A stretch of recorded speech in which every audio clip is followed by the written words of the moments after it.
Hello dear student, welcome to GFS mentor. मेरा नाम आदिल जमान है और आज हम ऑफिस मैनेजमेंट के कोर्स का आगाज़ कर रहे हैं। ऑफिस मैनेजमेंट के कोर्स के अंदर जो एप्लीकेशन होती हैं उसका नाम है वर्ड, एक्सेल, पावर पॉइंट और इनपेज। सबसे पहले हम स्टेप बाय स्टेप करके एक एक करके हम सब एप्लीकेशनें रीड करेंगे यानी कि पढ़ेंगे। जो सबसे पहली हमारी एप्लीकेशन होगी उसका नाम है वर्ड। वर्ड के बाद हमारी आएगी एक्सेल। एक्सेल के बाद हमारी आएगी पावर पॉइंट। पावर पॉइंट के बाद हमारी आएगी इनपेज। ये कोर्स उन सब स्टूडेंट के लिए है जिन्हें वर्ड ओपन करना ही नहीं आता, जिन्हें ऑफिस मैनेजमेंट का पता भी नहीं है। ये बेसिक से एडवांस लेवल तक है। तो आपको हर लेक्चर के बाद डिस्क्रिप्शन में एक असाइनमेंट प्रोवाइड की जाएगी, जो आप असाइनमेंट हमें जीमेल पे लिख के फॉरवर्ड करेंगे और मैं आपको उस असाइनमेंट के नंबर दूंगा।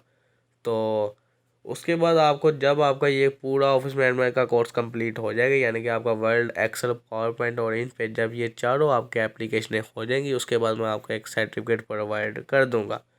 जो सर्टिफिकेट आप कहीं भी जाके जॉब के लिए अप्लाई कर सकते हैं उस सर्टिफिकेट पे। ठीक है, तो आपसे गुजारिश है आप हमारी वीडियो को लाइक करें, चैनल को सब्सक्राइब करें और बेल आइकन पर क्लिक करें ताकि हमारी हर आने वाली नई अपडेट आप तक पहुँचती रहे।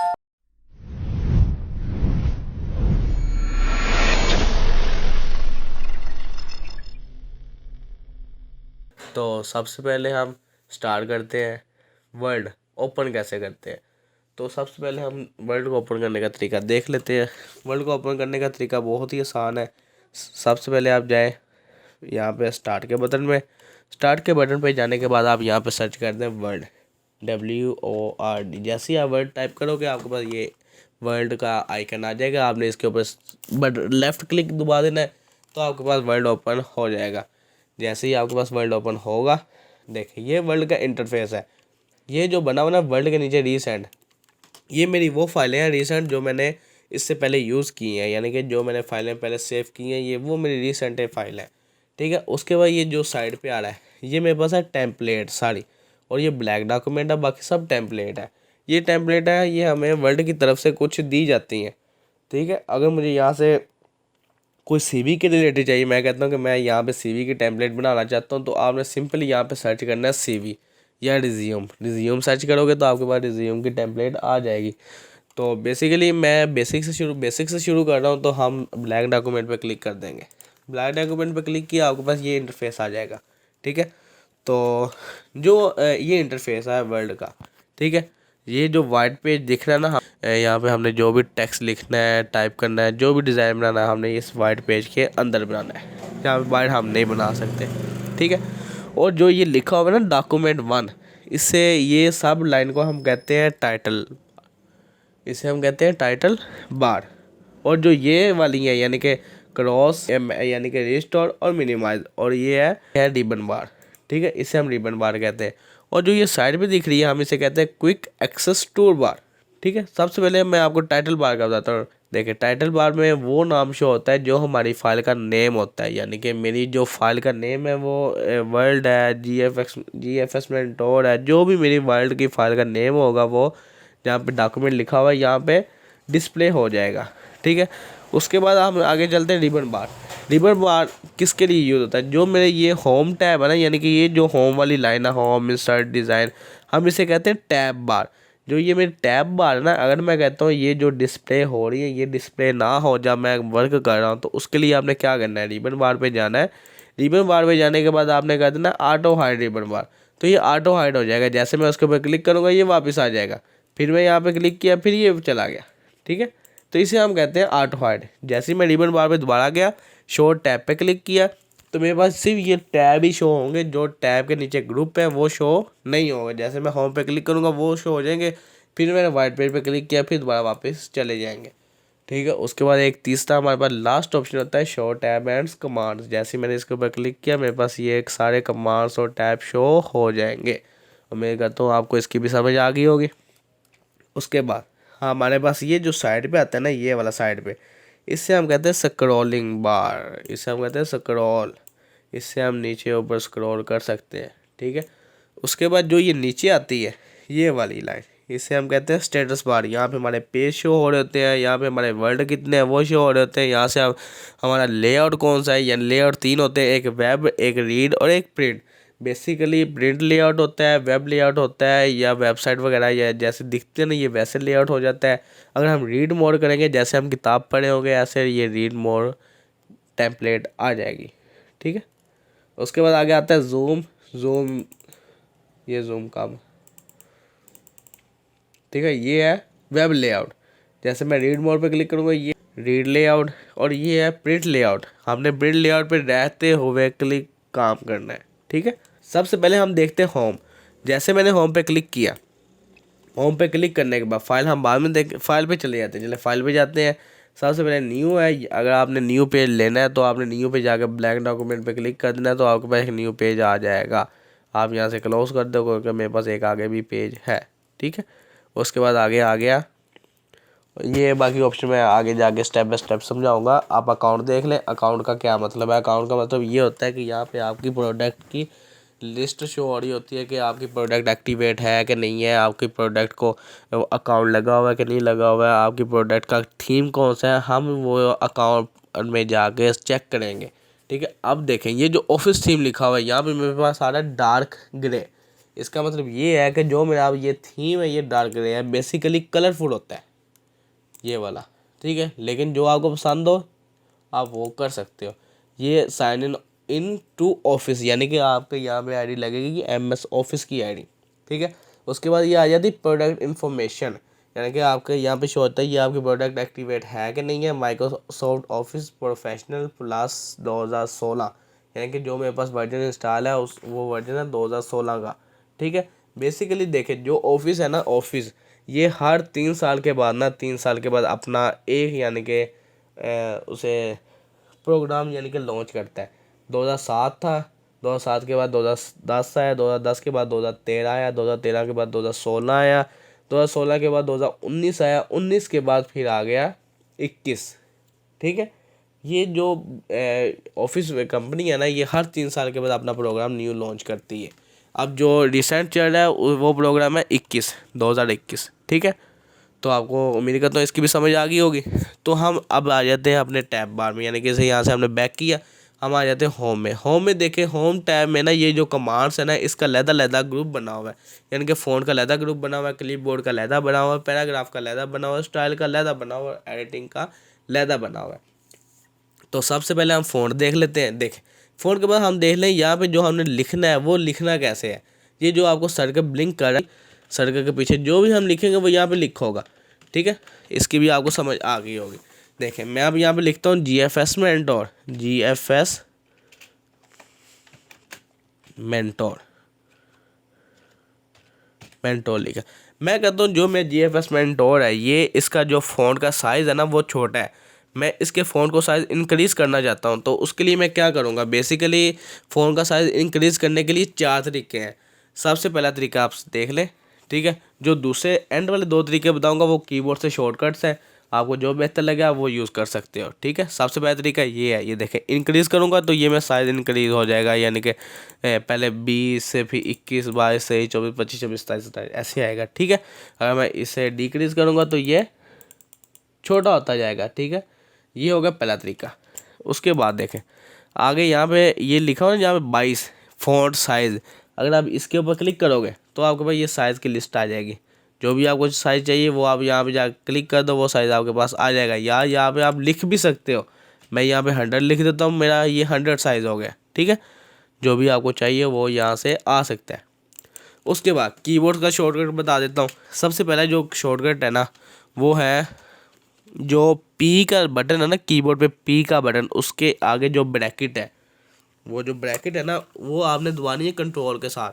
जैसे ही आप उसे कंट्रोल के साथ दबाओगे तो ये देखें ये छोटा होता जाएगा। उससे अगली अगर आप ब्रैकेट दबाओगे तो ये बड़ा होता जाएगा। ये देखें कंट्रोल के साथ दबानी है। उसके बाद ये होगा तीसरा तरीका। चौथा तरीका क्या है? आपने कंट्रोल शिफ्ट और M के साथ जो ब्रैकेट है वो दबाओगे तो ये छोटा होता रहेगा, अगर उससे अगला बटन दबाओगे तो ये बड़ा होता जाएगा। मेरे कहता हूँ आपको ये चारों तरीके समझ आ गए होंगे। आप एक कॉपी पेंसिल ले लें, जो जो शॉर्टकट मैं आपको बताऊंगा वो साथ साथ लिखते जाए, ठीक है। उसके बाद आगे देखें, ठीक है, आपको साइज़ इंक्रीज़ और डिक्रीज़ करना आ गया होगा। उसके बाद आगे आता है फ़ॉन्ट का स्टाइल। देखिए ये जो मैं फ़ॉन्ट का स्टाइल है ना, वो जो आम यूज़ होते हैं ना वो 4 है। एक है कैलिबरी, एक है एरियल, एक है एरियल ब्लैक, एक है टाइम टू न्यू रोमन। जो ज़्यादा यूज़ होता है यानी कि एप्लीकेशन वगैरह लिखने के लिए या सीवी बना एप्लीकेशन वगैरह लिखने के लिए ना कैलिबरी यूज़ होता है। सीवी बनाने के लिए कैलिबरी और एरियल ज़्यादा यूज़ होते हैं। उसके बाद एक एरियल ब्लैक और एक टाइम टू न्यू रोमन है। ये 4 पैराग्राफ यानी कि फ़ॉन्ट के स्टाइल है। आपको जो भी बेहतर लगे आप ले सकते हो। मुझे कैलिबरी पसंद है, मैंने कैलिबरी लगा दिया। ठीक है, अब मैं कहता हूँ जो मैं GFS पेंटोल लिखा हुआ है ये थोड़ा सा ब्रीक लिखा हुआ है, यानी कि पतला, हम जिसे जैसे उर्दू में कहते हैं पतला लिखा हुआ है। मुझे अब ये चाहिए थोड़ा सा मोटा, तो वो मैं क्या करूँगा उसके लिए, सिंपली जो ये बी लिखा हुआ है ना, ये फ़ॉन्ट के डब्बे के अंदर बी लिखा हुआ है, इसे हम कहते हैं बोल्ड। बोल्ड करने के 2 तरीके हैं। पहला तरीका तो ये, आप इसके ऊपर क्लिक करो, आपका ये बोल्ड हो गया।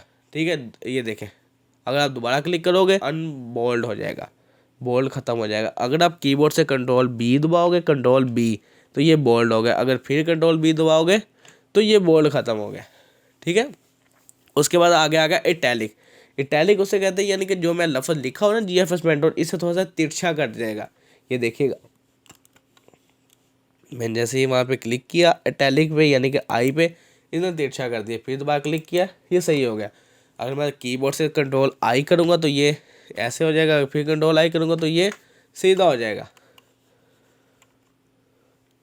उसके बाद आगे आ जाता है अंडरलाइन। अंडरलाइन के भी 2 तरीके हैं, या तो आप यहाँ पे जाके यू पे क्लिक करो तो आपका अंडरलाइन हो गया, या तो सिंपली आप इसे दोबारा क्लिक करो तो ये अंडरलाइन हो गया। अगर तो आपने कीबोर्ड से जाकर कंट्रोल यू दबाया तो फिर अंडरलाइन हो गया, अगर फिर आपने कंट्रोल यू दबाया तो फिर ये अंडरलाइन ख़त्म हो गया, यानी कि अंडरलाइन हो गया। जैसे ही आप इसके ऊपर माउस का सर्कल लेके जाओगे तो आपको इसके नीचे उसकी शॉर्टकट की भी पता लग जाएगी, यानी कि लिखी हुई है। बोल्ड की शॉर्टकट की है कंट्रोल बी, इटैलिक की शॉर्टकट की है कंट्रोल आई, और अंडरलाइन की शॉर्टकट की है कंट्रोल यू दे। ठीक है, आपको ये तीनों ऑप्शनों की समझ आ गई होगी। उसके बाद आपने अक्सर बाज़ारों में या कई दुकानों पे शॉप पे लिखा हुआ देखा होगा कि सबसे पहले लिखा होता है ओल्ड कीमत 999 रुपये, वो काटी होती है। फिर एक लिखी होती है न्यू कीमत, वहाँ भी लिखा होता है 500 रुपये। ठीक है, जो वो 900 रुपये काटा होता है ना, वो काटने का क्या तरीका है देखें। आपने अगर तो वो इसे सेलेक्ट किया, सेलेक्ट करने के बाद आपने सिंपली यहाँ पे क्लिक कर देना है। ये अंडरलाइन के अगला लफ्ज़ है, ABC लिखा होगा, ऊपर एक लाइन फिर होगी, अगर आप इस पर क्लिक करोगे तो वो आपका लफ्ज़ काट हो जाएगा। ये जो लफ्ज़ है ना, ये जो लफ्ज़ है ये आपका डिस्प्ले होता रहेगा, यानी कि यहाँ पे ये लफ्ज़ लिखा था लेकिन ये लफ्ज़ इसका नहीं है। जैसे आप बुक पे काट देते हो ना कि ये लफ्ज़ यहाँ पे नहीं आना है, इसकी जगह पे और आना है, ऐसे ही ये यहाँ पे हम इसे लफ्ज़ को ऐसे काटते हैं। अगर आप किताब वगैरह बना रहे हो तो हम वो लफ्ज़ ऐसे काट देंगे। अगर आप कहते हो ये डिस्प्ले ना हो तो आप सिंपल कीबोर्ड से डेल कर दो या बैक स्पेस दबा दो तो ये ख़त्म हो जाएगा बिल्कुल। अगर आप दोबारा उसके ऊपर क्लिक करोगे तो ये नॉर्मल हो जाएगा। उम्मीद करता हूँ आपको इसकी भी समझ आ गई होगी। उसके बाद देखिए, आपने केमिस्ट्री का फार्मूला पढ़ा ही होगा, H2O। जो 2 होता है वो ऊपर होता है कि नीचे होता है, जो 2 है ना वो नीचे होता है। अगर आपने 2 नीचे करना है तो आप सिंपली ये X के नीचे 2 लिखा होना है, आपने इस सबस्क्रिप्ट जिसे कहते हैं इस पर क्लिक करो, 2 नीचे होगा, सुपर स्क्रिप्ट करोगे तो ये जो 2 है ये ऊपर चले जाएगा। ठीक है, इसकी भी समझ आ गई होगी, यानी कि अगर आपने 2 नीचे करना है, नीचे के लिए आपने सबस्क्रिप्ट दबाना है, अगर आपने ऊपर करना है तो सुपर सबस्क्रिप्ट दबाना है। इसकी भी समझ आ गई होगी। उसके बाद आगे आ गया टाइटल, यानी कि जो हमारा टेक्स्ट लिखा है ना इसका इफ़ेक्ट। देखें, जो अब नॉर्मल टेक्स्ट का इफ़ेक्ट है ना वो है ये देखें। अगर मैं इसे सेलेक्ट करता हूँ ना, ये सिलेक्ट हो गया। अच्छा देखें, सेलेक्ट करने के ना 2-3 तरीके हैं, या तो आप कीबोर्ड से कंट्रोल A कर दो, पूरा डॉक्यूमेंट सेलेक्ट हो जाएगा, या तो आप शिफ्ट दबा के ये जो राइट वाली एरो की है इसे दबाओ तो ये सिलेक्ट हो जाएगा। ठीक है, या तो आप सिंपल क्या करो, सिंपल माउस के साथ इस लफ्ज़ के ऊपर क्लिक कर दो तो ये लफ्ज़ सेलेक्ट हो जाएंगे। ठीक है, उसके बाद ये तीसरा तरीका होगा। चौथा तरीका ये है, आप लफ्ज़ की यानी कि लाइन जो सेलेक्ट करनी है उसके शुरू में ले जाओ और वहाँ पे क्लिक कर दो और वो लफ्ज़ सेलेक्ट हो जाएगा। ठीक है, अच्छा चलिए हम देखते हैं टाइटल इफेक्ट यानी कि टेक्स्ट इफेक्ट। यहाँ पे क्लिक करो और ये देखिए कुछ इफेक्ट आ गए ना, यहाँ पे आपको जो इफेक्ट अच्छा लगे आपने वो ले लेना है। ठीक है, उसके बाद मैं H2O को नीचे ले जाता हूँ क्योंकि मैंने अब आगे भी आपको दिखाना है। तो उसके बाद मुझे टेक्स्ट इफेक्ट के अगर आप एरो की पे क्लिक करोगे आपको नीचे भी ये कुछ आउटलाइन, शेडो, रिफ्लेक्शन और ग्लो का ऑप्शन का डिस्प्ले हो रहा होगा। अगर आप आउटलाइन पे क्लिक करोगे ये जो H2O ना इसकी जो आउटलाइन है वो आ जाएगी। पहले मैंने इसे सिलेक्ट करना पड़ेगा। सिलेक्ट करने के बाद टेक्स्ट इफेक्ट पे गया, आउटलाइन पे गया और मैं जो भी आउटलाइन चाहिए वो मैं अगर यहाँ पे लिखूँगा तो ये मेरी आउटलाइन आ जाएगी। ठीक है, शेडो पे गया, ये मेरी हल्की सी शेडो आ जाएगी लफ्ज़ों के अंदर। ठीक है, आप ये लफ्ज़ एक एक करके चेक कर लीजिएगा ऑप्शन, जिसकी समझ ना आए आप मुझे कमेंट्स से पूछ भी सकते हैं। आगे आगे रिफ्लेक्शन आप दबाओगे तो ये इसका अक्स आ जाएगा, यानी कि साया आ जाएगा। आगे आगे ग्लो, यानी कि ये जो लफ्ज़ लिखा हो ना इसके साइडों पे हल्का सा रंग आ जाएगा, कलर आ जाएगा, वो देखें जैसे आउटलाइन आती है ऐसे। इसकी भी आपको समझ आ गई होगी। ठीक है, उसके बाद अगर आपने आउटलाइन में गए, ठीक है, अगर आपने आउटलाइन लगा दी वो ख़त्म करनी है तो वो लगाने के बाद आप कर दो नो आउटलाइन, तो वो आपकी आउटलाइन ख़त्म हो जाएगी। ठीक है, मेरे को तो आपको इसकी समझ आ गई होगी।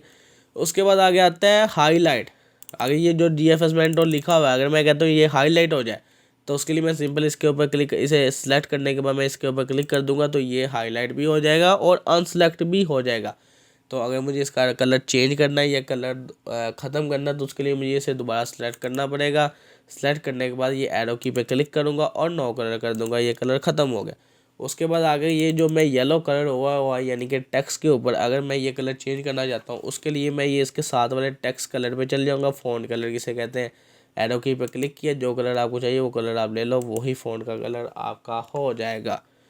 ठीक है, उसके बाद आगे मैं कहता हूँ जो मैं GFS मेंटोर लिखा हुआ है ये लिखा हुआ है अपर केस में, मुझे ये लोअर केस में चाहिए यानी कि सब छोटे चाहिए, तो उसके लिए मैं ये इसके ऊपर चले जाऊँगा चेंज केस पे, जाने के बाद मैं लोअर केस कर दूँगा। ठीक है, ये सब छोटे हो गए। अब मैं सिंपल ये एरो की पे क्लिक करने के बाद सेंटेंस कर दूँगा, पहला लफ्ज़ बड़ा हो जाएगा, बाकी सब छोटे हो जाएंगे। अगर मैं उसके बाद यहाँ पे कर दूँ अपर केस, सब बड़े हो जाएंगे। ठीक है, अगर मैं कैपिटलीज ईच वर्ड्स कर दूँ तो ये क्या करेगा, पहला यानी कि हर टेक्स्ट का पहला लफ्ज़ बड़ा कर देगा। अगर मैं टॉगल कर दूं तो ये क्या करेगा, पहला छोटा कर देगा, बाकी सब बड़े कर देगा टॉगल केस में। लेकिन मुझे अपर केस चाहिए तो मैं सिंपली यहाँ पे अपर केस कर दूंगा। ठीक है, उसके बाद देखें, उसके बाद आगे मेरे पास ऑप्शन आ जाता है यानी कि टेक्स्ट क्लियर आर फॉर्मेटिंग का। इसका मतलब ये है कि जो मैंने टेक्स्ट के ऊपर अब तक फॉर्मेटिंग की है, यानी कि ये देखें ना, ये अब मैं अगर तो इससे पहले मैं ख़त्म कर देता हूँ। सेलेक्ट किया, मैंने कहा जो ये मैंने कलर वगैरह किया है, जो भी मैंने यहाँ पे इसकी फॉर्मेटिंग की है वो मैं इसे नॉर्मल करना चाहता हूँ, यानी कि हर चीज़ मैं ख़त्म करना चाहता हूँ। उसके लिए मैं सिंपल इसके ऊपर जाके क्लिक कर दूँगा तो ये मेरा नॉर्मली हर चीज़ ख़त्म हो जाएगी। यानी कि कैसे मेरा पहले फ़ॉन्ट था, जो साइज़ था, जो उसका स्टाइल था, वो सब पहले जैसा हो जाएगा। अगर मैं कीबोर्ड से कंट्रोल Z करूँगा तो मेरा ये जो अब गुजर के गया वो आ जाएगा। कंट्रोल Z किया वही हो गया। अगर मैं कंट्रोल Y करूँगा तो ये पीछे लेके जाएगा कंट्रोल Y, यानी कि जो मैंने पहले किया है वो आएगा।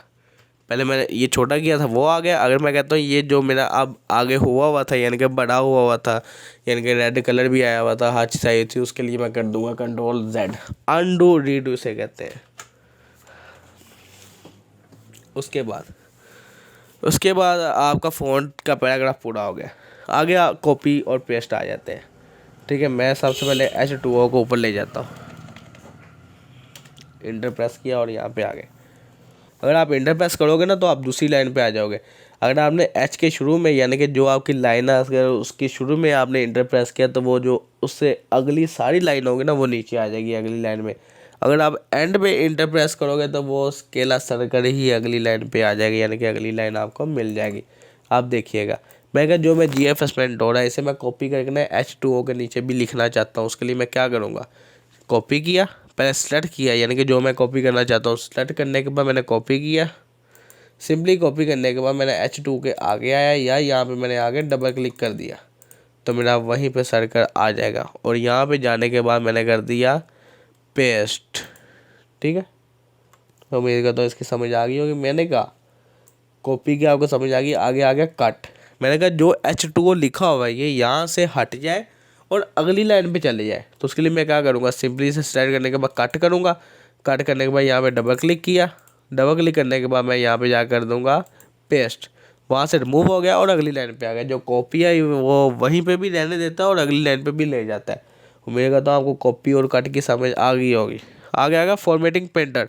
फॉर्मेटिंग पेंटर क्या काम करता है? बेसिकली वो ये काम करता है, मैंने कहा जो मैं ये GFS पेंटोर पे स्टाइल लगा हुआ है, यानी कि जो इसका कलर हुआ है, फ़ोन का स्टाइल है, साइज़ है, वो सब कुछ H2O के ऊपर अप्लाई हो जाए।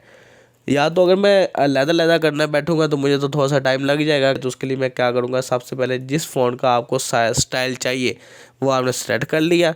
सेलेक्ट करने के बाद सिंपली आपने फॉर्मेटिंग पेंटर पे क्लिक किया और ये देखिए आपका ये बन गया बुरश। अब जितना आप लफ्ज़ सेलेक्ट करोगे ये उतने लफ्ज़ को उस जैसा कर देगा। ये देखिएगा वही साइज़ होगा, वही स्टाइल होगा, वही रंग, हर चीज़ वही होगी। अगर आप Ctrl Z करोगे तो पहले जैसा हो जाएगा, यानी कि अंडू हो जाएगा। ये देखें, फिर मैं सेलेक्ट करता हूँ इसे, फॉर्मेटिंग पेंटर में गया और फॉर्मेटिंग पेंटर में जाने के बाद मैंने इसे सेलेक्ट कर लिया। ठीक है, वेगा तो आपको इसकी समझ आ गई होगी। आपको फ़ोन और क्लिपबोर्ड की तो समझ आ गई। ठीक है, अब हम फाइल की तरफ आ जाते हैं। फाइल की तरफ आने के बाद न्यू पेज है, आपको पता लग ही गया। सबसे पहले हम देखते हैं सेव के ऊपर के ब्राउज़र में गए। ब्राउज़र में जाने के बाद मैंने किस जगह पे ये सेव करना है वो जगह सेलेक्ट करने के बाद मैंने वहाँ पे जाके लिख देना है, क्योंकि मेरे पास ये आगे भी GFS पेंटर की फाइल सेव है। तो मैं क्या करूँगा, इसके आगे लिख दूँगा 1 लिखने के बाद मैं इसे कर दूँगा सेव। जैसे मैंने सेव किया, ये मेरी फ़ाइल का जो डॉक्यूमेंट का नाम था ना वो यहाँ पे लिख के आ गया। जो मेरी फ़ाइल का टाइटल होगा वो यहीं पे नाम आ जाएगा। ठीक है, तो आपको सेव की तो समझ आ गई। सेव करने का एक तरीका ये है, या सिंपल आप Ctrl+S करो और किस लोकेशन पे रखनी है वो लोकेशन सेलेक्ट करो। लोकेशन सेलेक्ट करने के बाद आप ओके कर दो। ठीक है, ये हो 2 तरीके। तीसरा तरीका क्या है? तीसरा तरीका ये है कि सेव एज़ का, ये सेव एज़ किसे कहते हैं? मैंने अब इसके अंदर एक और लफ्ज़ लिख दिया। मैंने लिखा GFS मेंटोर। मुझसे ये सारे लफ्ज़ छोटे लिखे हुए, मैं इसे सेलेक्ट करूँगा। सेलेक्ट करने के बाद मैं क्या करूँगा, चेंज केस पे जाऊँगा। जाने के बाद इसमें कर दूँगा अपर केस। मैं कहता हूँ जो मैंने अब लफ्ज़ लिखा है ये भी लफ्ज़ उसी फाइल के अंदर सेव हो जाए। तो मैं उसके लिए क्या करूँगा, फाइल में जाऊँगा, सेव एज़ में जाऊँगा, ब्राउज़ में जाऊँगा। उसके बाद मैं जो फाइल के अंदर सेव करना है वो फाइल में सेलेक्ट करने के बाद, ये मेरी फाइल थी ना 1 वाली, और ओके सेव कर देना है। ये मेरे फाइल के अंदर जाके सेव हो गया। अगर आप कीबोर्ड से Ctrl+S करोगे तो भी ये वही फाइल के अंदर सेव होगा। अगर आप F12 करोगे तो भी ये वही फाइल के अंदर सेव हो जाएगा। ये वो लोकेशन है। ये देखें, मैंने कीबोर्ड से F12 दबाया तो ये भाई ये बॉक्स ओपन हो जाएगा। जिस फाइल के अंदर आपने सेव करना है वो फाइल पे आप जाकर क्लिक कर दो और ओके कर दो, ये सेव हो जाएगी।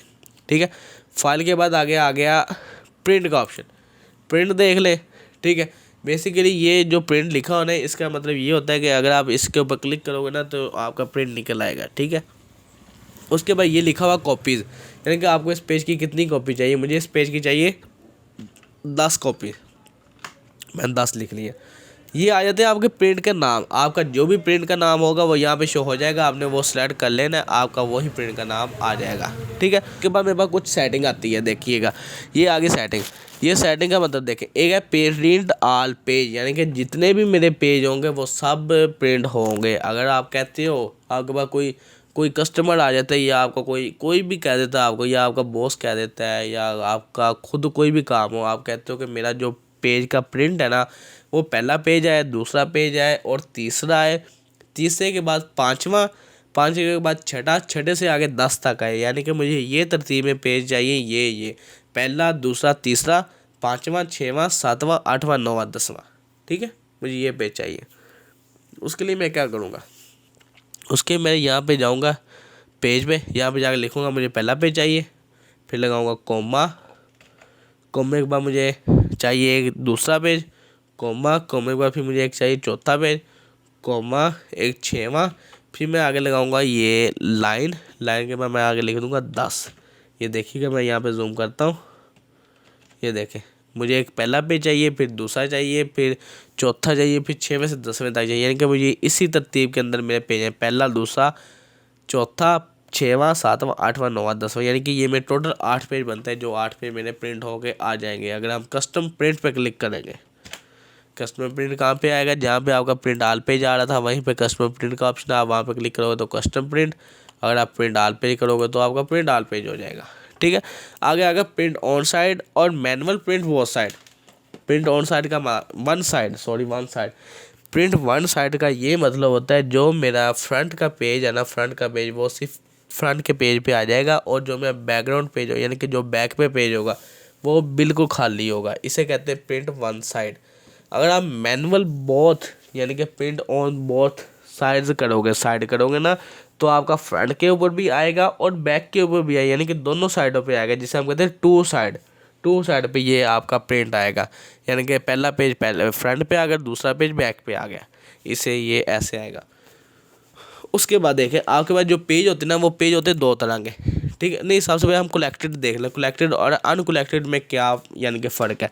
कलेक्टेड का मतलब ये है, आपने 10 कापी निकालनी है, आपके पास 20 पेज है, आपने 10 कापी निकालनी है। आप कहते हैं जो 20 पेज है वो पहला एक सेट बन गया है, फिर दूसरा एक सेट बन गया है, फिर तीसरा एक सेट बन गया, यानी कि सेट बाय सेट 10 सेट निकले मेरे। अगर आप ये कहते हो, इसे हम कहेंगे कलेक्टेड, यानी कि पहले पहला दूसरा तीसरा चौथा पांचवा पहले से 20 तक पेज आएंगे, वो आपका एक सेट बन गया, फिर दूसरे 20 तक पेज आएंगे, वो दूसरा सेट बन गया, इसका नाम होगा कलेक्टेड। इस यानी कि प्रोसीजर का नाम होगा, प्रोसीजर का। एक होता है अनकलेक्टेड। अनकलेक्टेड का मतलब ये होता है कि सबसे पहले आपका पहले पेज की 10 कापी आएंगी, फिर दूसरे पेज की 10 कापी आएंगी, फिर तीसरे पेज की, यानी कि अनकलेक्टेड में आपको खुद ही अपने पेज की तरतीब लगानी पड़ती है। अगर आप कलेक्टेड पे क्लिक करोगे तो आपके पेज की तरतीब ऑटोमेटिक लगी होगी, ठीक है, वो प्रिंट खुद ही लगा के दे देगा। तो देख लेना, आपको जो सूटेबल करे आपने वो सिलेक्ट कर लेना, ठीक है। मुझे कलेक्टेड सूटेबल करता है, मैंने कलेक्टेड सेलेक्ट किया। उसके बाद जो पेज होता है ना, पेज दो तरह का साइज़ होता है, एक होता है लंबाई की रुख, एक होता है चौड़ाई की रुख। जिससे हम लंबाई की रुख होता है उसे हम कहते हैं पोर्ट्रेट। जो पोर्ट्रेट होता है, ये जो आप मेरा नॉर्मल है ना, ये है पोर्ट्रेट। और मैं करूँगा लैंडस्केप, ये देखें, अब ये मैं चौड़ाई की रुख हो गया। और मेरे को तो आपको ये दोनों पेजों के बारे में समझ आ गई होगी। फिर आगे जो हमारे पाकिस्तान में नेशनली पेज यूज़ होते हैं वो है A4 लेटर लीगल। जो पेज यूज़ हो रहा है वो है लेटर।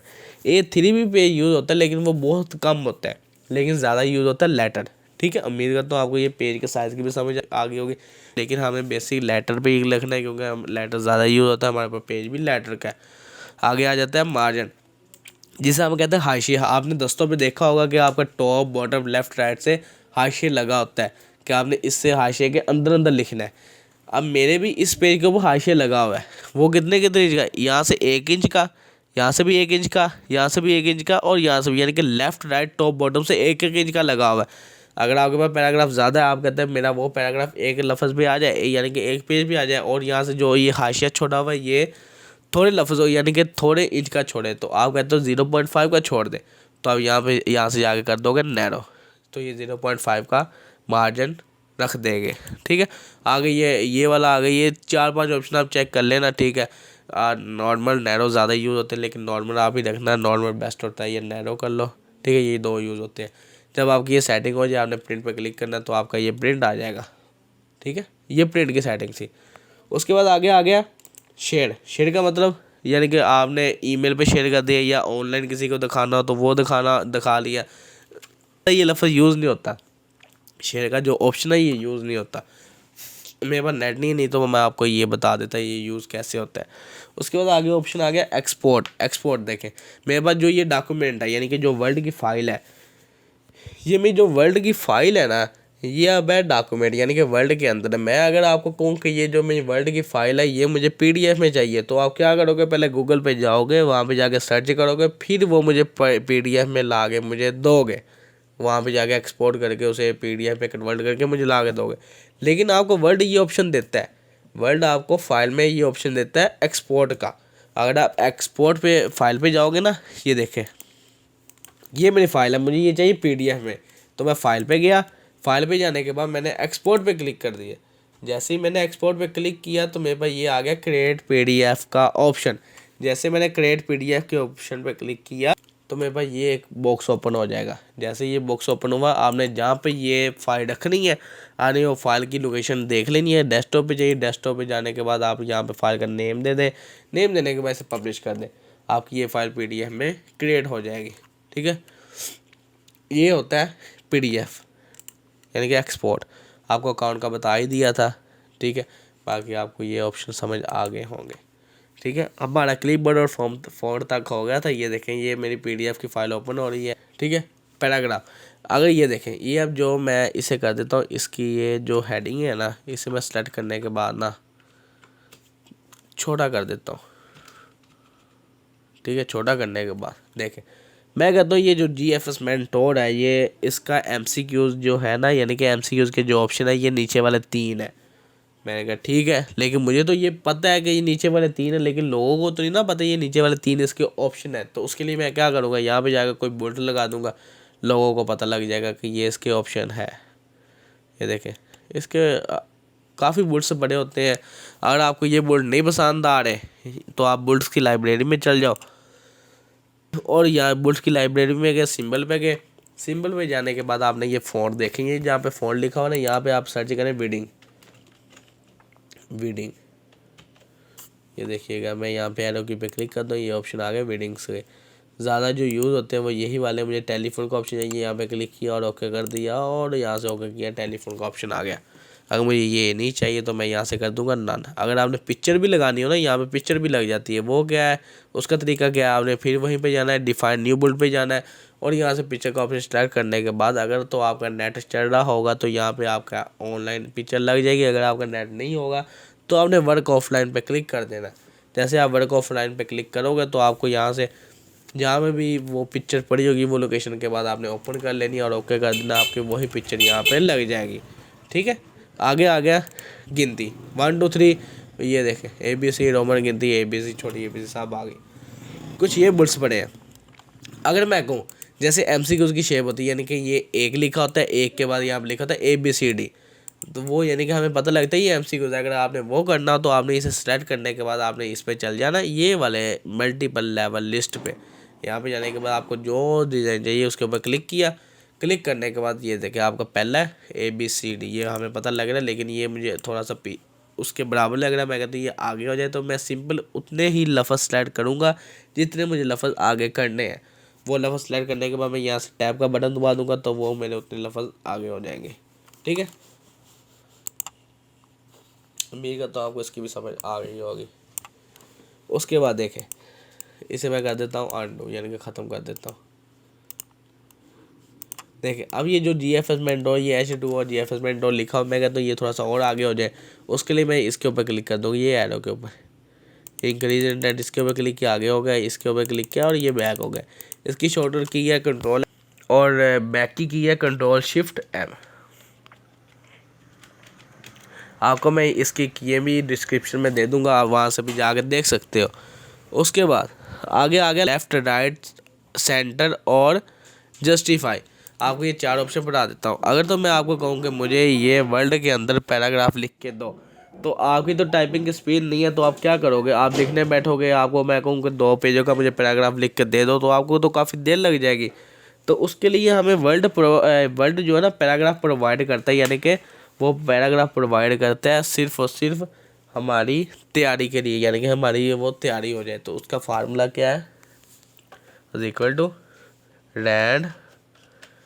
रैंड के बाद हमने लगाई ब्रैकेट। मैंने कहा मुझे 10 पैराग्राफ चाहिए, कॉमा 5 लाइनों के, यानी कि 10 पैराग्राफ होंगे, वो 5 लाइनों के होंगे। यानी कि एक पैराग्राफ होगा 5 लाइनों का, दूसरा पैराग्राफ होगा 5 लाइनों का, तीसरा पैराग्राफ होगा 5 लाइनों का। जैसे ही आप ये लिखोगे, पैराग्राफ कुछ ज़्यादा हो गए, मैं यहाँ पे लिख देता हूँ 1 पैराग्राफ, कॉमा 4। 1 पैराग्राफ चाहिए 4 लाइनों का। यहाँ पे लिखने के बाद ब्रैकेट बंद करने के बाद आपने सिंपल इंटर प्रेस करोगे तो आपको भाई ये पैराग्राफ आ जाएगा। लेकिन ये लफ्ज़ बहुत ज़्यादा बड़े हैं, सेलेक्ट किया, Ctrl+A किया, सेलेक्ट करने के बाद आप इसे छोटा कर लें। ठीक है, उसके बाद मैं इसका सेलेक्ट कर लिया। देखिए, जो मेरा पैराग्राफ शुरू हो रहा है ये लेफ़्ट की तरफ से शुरू, यानी कि यहाँ से शुरू हो रहा है, लेफ़्ट से शुरू होने के बाद ये राइट की तरफ जा रहा है। अगर मैं कहूँगा मेरा ये जो पैराग्राफ है ये सेंटर से शुरू हो, यानी कि ये देखें, मैं अगर यहाँ से करूँगा इसके ऊपर क्लिक, तो ये मैं सेंटर से शुरू हो जाएगा।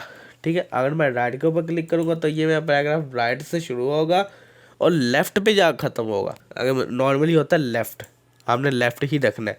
आपने अक्सर बुकों पे देखा होगा, जो उसकी लाइनें होती हैं ना, यानी कि जो उसकी लाइनें होती हैं वो लाइनें होती हैं यहाँ से बराबर, लेकिन इसकी लाइनें तो बराबर नहीं है। उसके लिए मैं क्या करूँगा, सिंपली यहाँ पे जा कर दूँगा जस्टिफाई। इसकी शॉर्टकट की क्या है, कंट्रोल L यानी कि लेफ़्ट, कंट्रोल R यानी कि राइट, कंट्रोल E यानी कि सेंटर और कंट्रोल J यानी कि जस्टिफाई। ठीक है, ये 4 इसकी कीज़ें हैं। उसके बाद देखिए जो पैराग्राफ है ना, उसका जो लाइनों का फासला है ना वो बहुत ज़्यादा कम है। मैं कहता हूँ ये थोड़ा सा बड़ा हो जाए, यानी कि इसके अंदर जो पैराग्राफ का लाइनों का स्पेसिंग है ना वो थोड़ी सी ज़्यादा हो जाए। उसके लिए मैं सिंपल ये लाइन स्पेसिंग, ये जो 2 देख रहे हैं ना, इसको मैं क्लिक करूँगा और जितना मुझे पैराग्राफ का स्पेस चाहिए मैं उतना क्लिक करूँगा, वो उतना मुझे स्पेस दे देगा।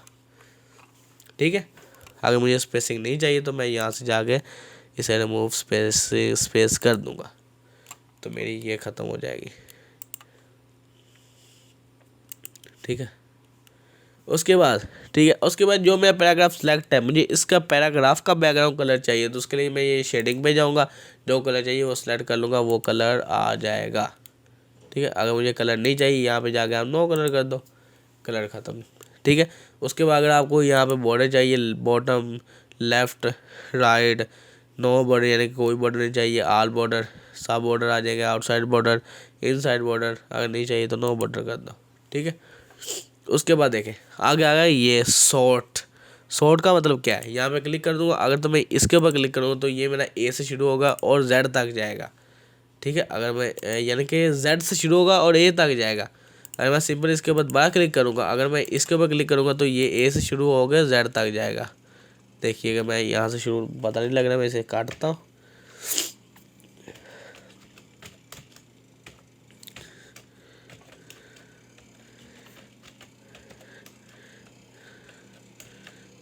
देखिएगा, मैंने सिलेक्ट किया, सिलेक्ट करने के बाद मैं यहाँ पे गया शॉर्ट पे और इसके ऊपर क्लिक कर दिया और ओके कर दिया। ये देखिए अब ऐसे शुरू होगा, जेड तक जा रहा है, मैं यहाँ पे क्लिक करूँगा और इसके ऊपर क्लिक कर दूँगा तो ये मेरा जेड से ए तक जाएगा। ठीक है यानी कि पैराग्राफ की स्पेस है, यानी कि ABC की वो है दूसरा तरतीब। मैं कंट्रोल Z करूँगा तो ये वापस आ जाएगा, अगर कंट्रोल Y करूँगा तो ये आगे जाएगा, यानी कि अंडो रीडू। ये मैं कंट्रोल Z कर रहा हूँ तो ये वापस आ रहा है, अगर मैं कंट्रोल Y करूँगा तो ये अगला आएगा। कंट्रोल Z और कंट्रोल Y की आपको मैं आगे जाके थोड़ा सा और समझा दूँगा। ठीक है, ठीक है, मैंने ये सब सेलेक्ट करने के बाद काट दिए। ठीक है, अब ये एक ऑप्शन आता है ये वाला, जैसे ही मैं इसके ऊपर क्लिक करूँगा देखिएगा ये मेरे पास एक एरो, ये वाला ना निशान बन गया। अगर मैं फिर इंटर प्रेस करूँगा, अगर मैं ये स्पेस दबाऊँगा, अगर मैं ये टैब दबाऊँगा तो ये देखें जहाँ पर मैंने इंटर प्रेस किया वहाँ पे ये आया है इस तरह का निशान, ये वाला निशान आया। ठीक है, जहाँ पे मैंने स्पेस प्रेस किया वहाँ पे ये डॉट आए और जहाँ पे मैंने प्रेस किया टैब वहाँ पे ये आया एरो की। ठीक है, मेरे तो आपको इसकी समझ आ गई होगी। ठीक है, जहाँ पे आप अगर देखना होगा किस जगह पे क्या यूज़ हुआ है तो आप ऐसे देख सकते हो। ठीक है, ये ख़त्म करने के लिए यहाँ पे दोबारा क्लिक करो और ये ख़त्म हो गया। ठीक है, उसके मैं यहाँ पे एक पैराग्राफ रैंडम लिख दूँ, रैंड के बाद ब्रैकेट शुरू ब्रैकेट बंद और इंटर प्रेस कर दो। इसने मुझे 5 पैराग्राफ दिए और मैं क्या करूँगा, प्रोवाइड पे जाके इसे इंटर प्रेस करूँगी, ये नीचे आ जाएगा। और उसके बाद मैं वीडियो को ना मैं ये करता हूँ कि वीडियो इसकी हेडिंग बनाता हूँ, यानी कि अगर आप इसकी हेडिंग बनाओगे तो कुछ स्टाइल वर्ड ने दिए होते हैं आपको हेडिंग के लिए, अगर आप उसके ऊपर क्लिक कर दोगे तो आपको वो स्टाइल लग जाएगा। ये देखिए स्टाइल पे जाओगे तो ये हेडिंग 1 है, ये हेडिंग 2 है, ये टाइटल है, जो जैसा भी आपको चाहिए वैसा आप क्लिक करना, आपको ये वैसा दिखा देगा। थोड़ा सा इसे बड़ा कर लो, ये देखें हेडिंग 2 है, 3 है, 4 है, टाइटल है। ठीक है, इसे रिमूव करना और राइट क्लिक करो, रिमूव कर दो, वो एक ही चीज़ है, बार बार रिपीट हो रही है। ठीक है, मैंने इसका कलर किया ये वाला।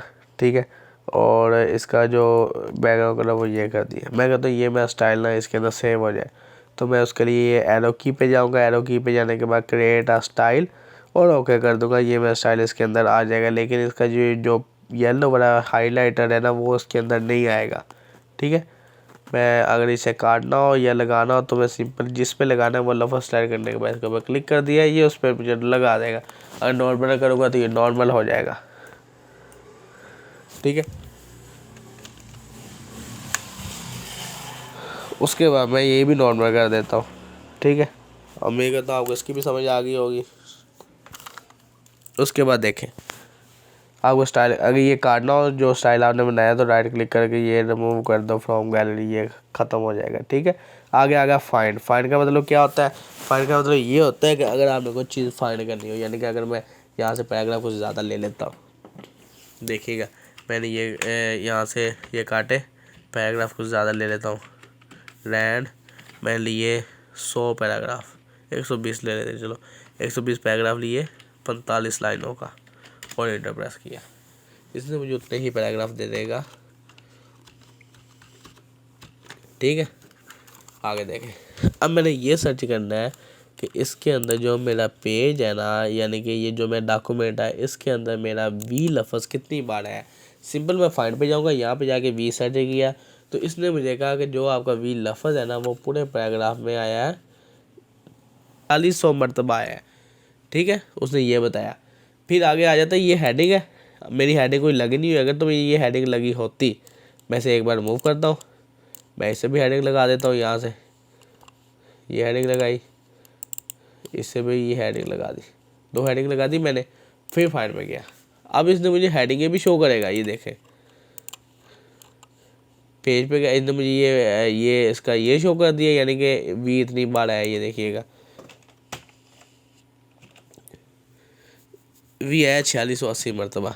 पेज पे गया, इसने मुझे पेज शो कर दिया, मुझे जिस पेज पे जाना है वो स्क्रॉल करके वहाँ पे क्लिक करूँगा, ये मुझे उस पेज पे ले जाएगा जहाँ पे ये हाईलाइट हो रहा है डॉक्यूमेंट में। इसका मतलब ये है कि आपने ये लफ्ज़ सर्च किया हुआ, ये वी कितनी बार आएगा, ये मैंने लफ्ज़ सर्च किया हुआ था। अगर मैं इस स्क्रॉल करके ऊपर जाऊँगा, पहले पेज पे जाना होगा, मैं यहाँ पे जाकर क्लिक कर दूँगा, मुझे पहले पेज पे ले जाएगा। आगे आएगा रिजल्ट, क्योंकि ज़्यादा पैराग्राफ है यहाँ पे कुछ शो नहीं हो रहा है, यहाँ पे आपका वो हेडिंग शो होंगी, ये जो मैंने लगाई ना, आप उसके ऊपर क्लिक करोगे तो आप उसके ऊपर चले जाओगे, ठीक है। फाइंड का मतलब आपको पता लग ही गया होगा। उसके बाद आगे आता है रिप्लेस। रिप्लेस पे आप जैसे ही क्लिक, मैं इसे सबको काट देता हूँ टोटली, मैं यहाँ पे सिर्फ पैराग्राफ लेता हूँ 5 पैराग्राफ में मेरे कुछ नहीं लिखना, सिर्फ ब्रैकेट ओपन बंद कर देनी है, अंदर कुछ भी नहीं लिखना। इंटर प्रेस किया, ये मुझे 5 पैराग्राफ दे देगा, ठीक है। मैंने ये सेलेक्ट किया, सेलेक्ट ना करो, सिंपल रिप्लेस पे चले जाओ। रिप्लेस पे गए, मैंने कहा कि मेरा जो वीडियो का लफ्ज़ है, यानी कि जो ये वीडियो शुरू में लिखा हुआ ना VIDE, और वीडियो जो शुरू में लिखा हुआ है, इसकी जगह मेरा MP3 लिख के आ जाए। उसने कहा ठीक है मैं लिख देता हूँ। मैं कहा चलो लिख दो आप। मैंने वो लफ्ज़ लिख दिया है, जहाँ पर रिप्लेस विद करना है उसकी जगह पे जो लफ्ज़ लिखना है। लिखने के बाद अगर मैं रिप्लेस करूँगा तो ये मेरा सिर्फ एक ही लफ्ज़ रिप्लेस करेगा, यानी कि जो पहला लफ्ज़ होगा ना वीडियो का, जहाँ पे वीडियो पहली बार आ रहा होगा, सिर्फ वही लफ्ज़ मेरा ये रिप्लेस करेगा। अगर मैं रिप्लेस आल करता हूँ तो मेरा ये पूरे डॉक्यूमेंट में जहाँ जहाँ वीडियो लिखा होगा ये उसे रिप्लेस आल कर देगा। मैं सिंपली रिप्लेस आल करता हूँ। इसने मुझे कहा कि मैंने आल डन वी मेड 4 रिप्लेसमेंट की है, कि मैंने आपके पूरे डॉक्यूमेंट में वीडियो का लफ्ज़ 4 बार आया था तो मैंने उसे 4 बार रिप्लेसमेंट कर दिया। मैं कहा चल ठीक है ओके कर दो। उसके बाद आता है गो टू। गो टू का मतलब वही है, 9वें पेज के कहोगे ना, मैं आपको करके दिखा देता हूँ प्रैक्टिकली। ये देखिएगा मैंने फिर कर लिए, पैराग्राफ लिए, कॉमा 100 पैराग्राफ दे दिए, ठीक है। उसके बाद मैं क्या करूँगा, सबसे ऊपर चले जाऊँगा, 9 पे ही जाना, तो मैं क्या करूँगा, सबसे पहले रिप्लेस पे क्लिक करूँगा।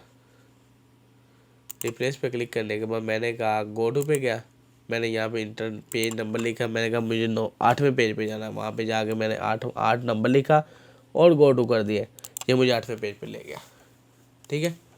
ये है गो टू का। और फाइंड की शॉर्टकट की है Ctrl+F, और रिप्लेस की शॉर्टकट की है Ctrl+H, और जो गो टू किया उसकी है Ctrl+G। देखें Ctrl+F फाइंड आ गया, Ctrl+H किया, रिप्लेस आ गया, Ctrl+G किया और गो टू आ गया। लेकिन इसके अंदर एक ऑप्शन आएगा, वो भी मैं पढ़ा ही देता हूँ, वो है ये सेलेक्ट आल करूँगा मैं, पूरे डॉक्यूमेंट सेलेक्ट हो जाएगा। अगर मैं सेलेक्ट ऑब्जेक्टिव करूँगा, आपकी जो पिक्चरें है ना, पिक्चरें उसे ये ऑब्जेक्टिव कहते हैं, तो ये उसे सेलेक्ट कर लेगा। अगर select all text with similar formatting no data, पे क्लिक करूँगा तो ये मैं सारा डाटा फॉर्मेटिंग हर चीज़ सर्च कर लेगा। आज का लेक्चर यहीं तक है। आपसे अगर आपने अभी तक मेरे चैनल को सब्सक्राइब नहीं किया तो चैनल को सब्सक्राइब कर ले और बेल आइकन पे क्लिक कर ले, ताकि हमारी हर आने वाली नई अपडेट आप तक मिलती रहे।